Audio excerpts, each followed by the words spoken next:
Abrimos nuestra exploración de hoy con una historia que, bueno, parece sacada de una novela negra, ¿verdad? Sí, totalmente. Un presunto envenenamiento familiar. Estamos en Atenas, siglo V a.C., y todo esto viene de un discurso atribuido a Antífonte. Exacto. Es uno de los litigios más antiguos que conservamos y nos mete de lleno en una figura fascinante, pero también llena de misterio, de contradicciones. Efectivamente.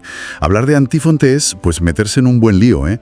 Para intentar reconstruir quién fue, qué pensaba, pues tenemos fragmentos de sus obras, Sí. como Sobre la verdad, Sobre la concordia, también discursos judiciales, como ese que comentas, y luego, claro, los relatos biográficos posteriores. Como el del pseudo-Plutarco, ¿no? Ese es clave, el que está en las vidas de los 10 oradores, que antes se pensaba que era de Plutarco, pero hoy sabemos que no, que es posterior. Por eso lo de pseudo. Ujú. Son fuentes muy diversas, y bueno, a veces se contradicen. Hay que ir con cuidado. Exacto, con mucha cautela.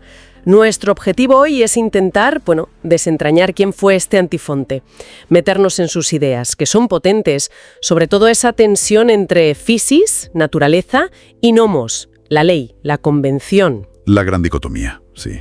y abordar ese enigma, el orador y el filósofo. Eran el mismo. Y ver por qué, después de 2500 siglos, pues sigue dando que hablar. Venga, vamos a ello. Vamos. Primero, el contexto. Situémonos. Atenas, finales del siglo V a.C., más o menos entre el 480 y el 411 a.C. Una época movidita. Uf, sí, la guerra del Peloponeso ahí a tope contra Esparta, crisis políticas internas, pero también un momento de, una efervescencia cultural, intelectual, el auge de la retórica, la sofística. Exacto. Y ahí, en ese escenario, aparece nuestro Antífonte, del demo de Ramnunte, familia aristocrática. Y en esa Atenas tan vibrante y a la vez tan conflictiva, Antífonte tuvo varios papeles importantes según nos cuentan las fuentes. Por un lado, fue un logógrafo pionero. Logógrafo.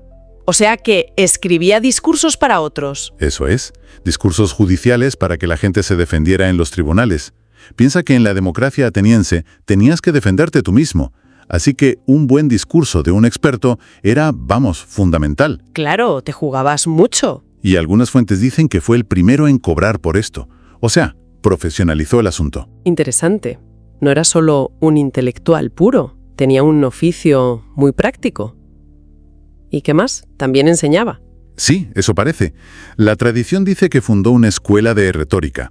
Y ojo, hay quien sugiere, como Cecilio de Caleacte, que pudo tener de alumno a Tucídides. ¿A Tucídides, el historiador? Nada menos. Y de hecho, Tucídides, en su Historia de la Guerra del Peloponeso, le dedica un elogio, pero un elogio impresionante. Destaca su inteligencia, su habilidad para hablar, sobre todo en el discurso de defensa que hizo en su propio juicio. Ah, porque llegamos a un punto clave. Su implicación política. No se quedó mirando, ¿eh? Para nada. Antífonte era claramente pro-régimen oligárquico, apoyaba a la aristocracia y se metió de lleno en la política ateniense. ¿Cómo? Pues tuvo un papel protagonista en el golpe de estado del 411 AC, el de los 400. Intentaron cargarse la democracia en plena guerra. Él fue uno de los cerebros, parece. Una jugada muy arriesgada. Que le salió fatal. Ya me imagino. Fatal. El régimen de los 400 duró poquísimo, se restauró la democracia y a Antífonte lo juzgaron por traición. Y a pesar de ese discurso brillante que dice Tucídides. A pesar de eso, condenado a muerte y ejecutado. Y las fuentes además detallan lo duro que fue el castigo. Le quitaron los bienes, prohibieron enterrarlo en el Ática y sus descendientes perdieron los derechos civiles. Una timía total. Una muerte humillante para alguien que había sido importante. Pero hay una cosa que choca un poco, ¿no? Las fuentes dicen que era muy activo políticamente, pero como por detrás, ¿no? Y luego Tucídides dice que evitaba hablar en público. Sí, es curioso eso. Es una tensión. Una posible explicación que dan algunas fuentes es que era una estrategia. ¿Cómo? Pues que quizá prefería mover los hilos desde la sombra, organizar, influir, precisamente para no exponerse, porque sus ideas oligárquicas no eran muy populares, claro. Mejor ser el cerebro que el portavoz, digamos. Tiene sentido. Fascinante. Y toda esta complejidad nos lleva de cabeza al gran lío, la cuestión antifontea. El gran debate, sí. ¿Eran la misma persona este Antífonte de Ramnunte, orador, logógrafo, político ejecutado, y otro Antífonte, al que llaman el sofista, autor de textos filosóficos mucho más radicales, críticos, como sobre la verdad o sobre la concordia. Un debate que, ojo, no es nuevo, ¿eh? Ya Hermógenes de Tarso, un retórico del siglo III después de Cristo, notaba que el estilo de los discursos y el de los tratados filosóficos era diferente. Vaya. Y hoy, pues la discusión académica sigue ahí.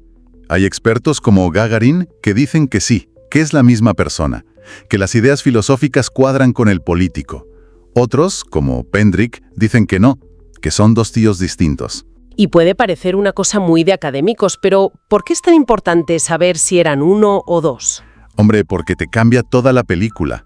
Si es la misma persona, tienes una figura increíblemente compleja, alguien que trabaja dentro del sistema legal y político. Escribiendo discursos, metido en política. Exacto. Y a la vez, está elaborando una crítica filosófica brutal a las bases de ese mismo sistema, a las leyes, a las convenciones.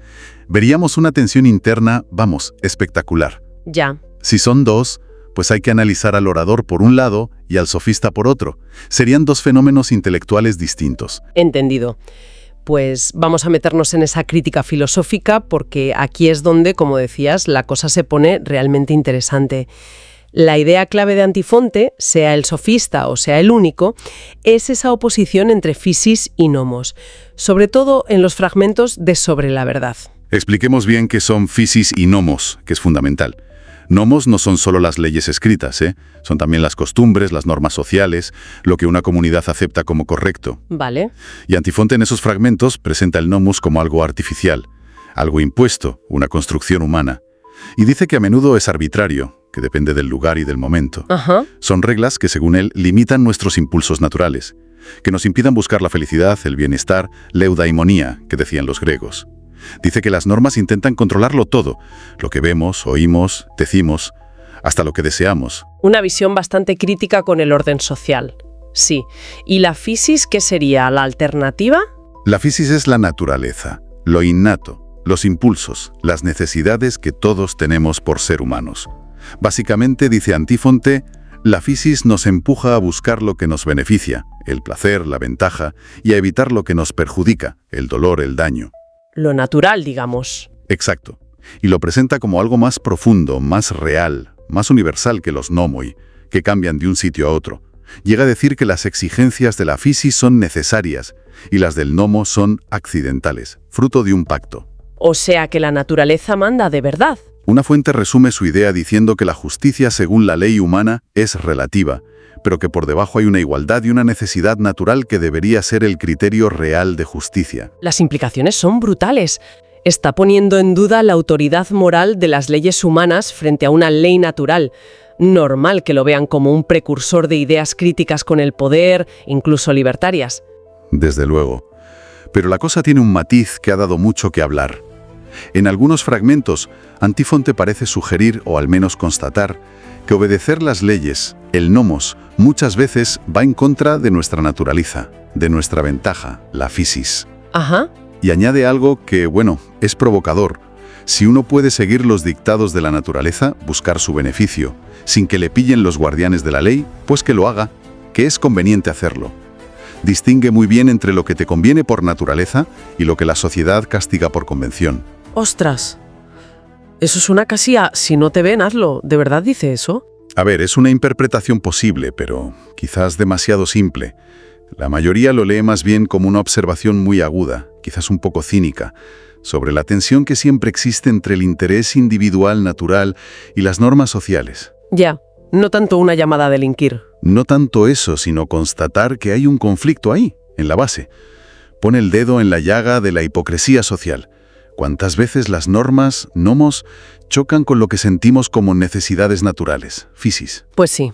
Piensa hoy en día, discursos éticos, en política, en empresas, que luego en la práctica se guían por el puro interés. Antifonte ya vio esa brecha hace 2500 años. Una visión bastante desencantada de las construcciones sociales. Y eso se ve también en cómo ve la vida en general. Sí, otros fragmentos transmiten una visión un poco sombría, o, realista quizá, de la existencia. La vida es corta, efímera, la duración de un solo día, dice, como una vigilia. La muerte es un retorno natural, inevitable. Vale. Y desde esa perspectiva, cualquier sufrimiento añadido, innecesario, que te impongan las convenciones, nomos, y que vaya contra tu naturaleza, physis, es absurdo, es perjudicial para esta vida tan corta. Y aquí encaja una anécdota que cuenta Pseudo-Plutarco, que es muy curiosa. Dice que Antifonte en algún momento montó en Corinto una especie de consulta para curar la tristeza hablando. Es un detalle fascinante, sí, y un poco raro. Según esta fuente, Antifonte puso un local cerca del ágora, con un cartelito que decía que podía tratar a los afligidos, oi lipumenei, conversando. Una terapia verbal. La misma fuente dice que lo dejó porque lo consideraba inferior a su dignidad y se pasó a la retórica. Pero si es verdad, le añade otra capa al personaje, ¿no? Desde luego. Orador, político, filósofo, crítico y encima una especie de terapeuta o consolador, complica aún más el perfil. Totalmente. Un personaje con muchísimas caras. Pero volvamos a la biografía y a los líos. Decías que Pseudo-Plutarco es una fuente clave, pero también de confusión, que mezcla nuestro Antifonte con otros. Es un auténtico rompecabezas, sí. El texto de Pseudo-Plutarco, aunque nos da mucha información, es el ejemplo perfecto de cómo las biografías antiguas a veces mezclaban churras con merinas. ¿Por ejemplo? Pues menciona que algunos dicen que a Antifonte lo ejecutaron los 30 tiranos. Imposible. Los 30 son del 404 a.C. y nuestro orador murió en el 411. Claro. Claramente lo está confundiendo con otro Antifonte, quizá un tal Antifonte hijo de Lisonides. Y creo que ve más confusiones en ese texto, ¿no? Sobre un poeta.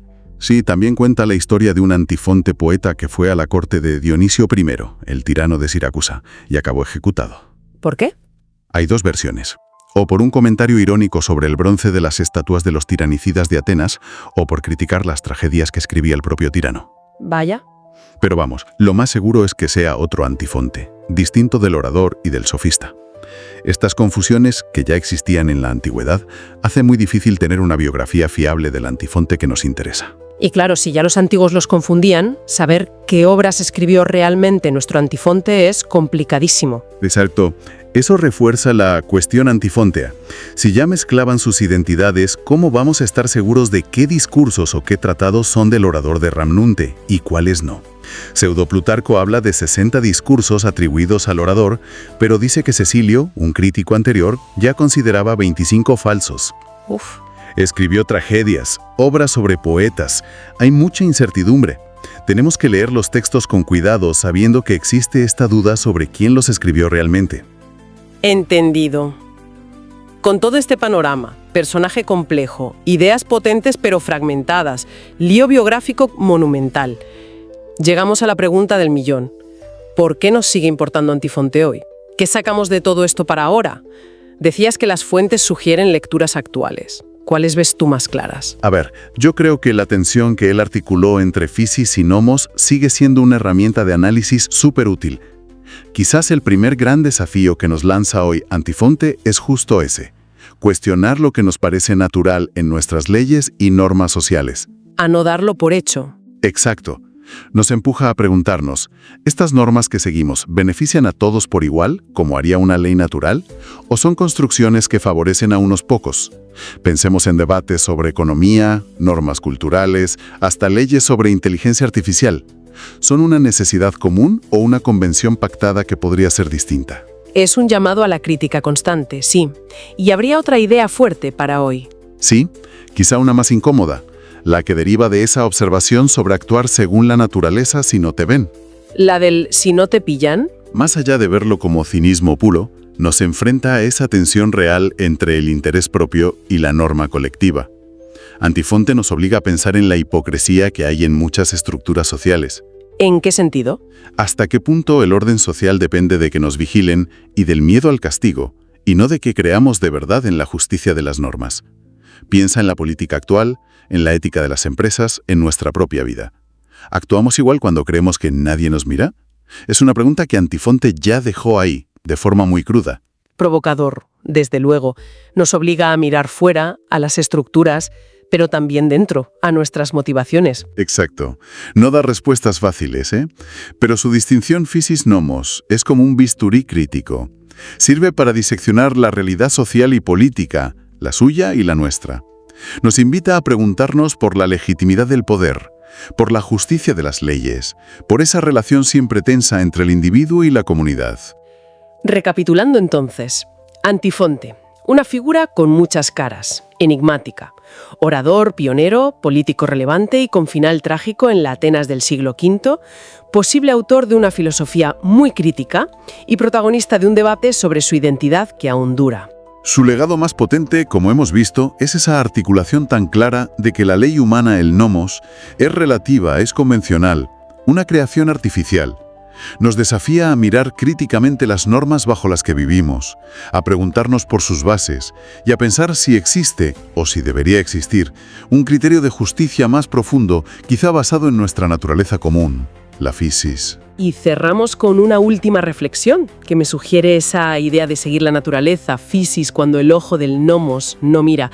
¿Podría ser que la moralidad más auténtica o la justicia de verdad solo pueda existir al margen de las reglas y la vigilancia social? O quizá...